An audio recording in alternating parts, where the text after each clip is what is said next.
Vedeli ste, že fyzioterapeut môže byť aj SSákom? Áno, môže, ale iba v seriáli Dunaj k vašim službám.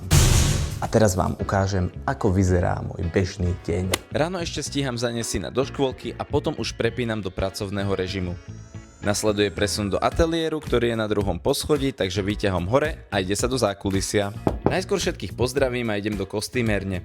Tým, že sem chodím pravidelne, už mám všetko pripravené, kostým ma čaká, stačí sa už iba prezliecť a doladiť detaily. Potom pokračujem do maskérne, účes, úpravy a posledné detaily. A keď odtiaľ vychádzam, väčšinou mám na hlave viacej sponiek, než by ste čakali. Potom už len chvíľka čakania a ide sa na plac. Zvuk beží, sme set a akcia. Na pláci hrám svoju postavu príslušníka SS a často chodím do kabaretu, kde som zbalil túto krásnu subretu, ktorá je v reálnom živote aj moja manželka.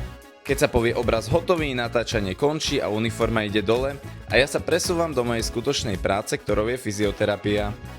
Herectvo je zážitok, ale fyzioterapia je moje poslanie.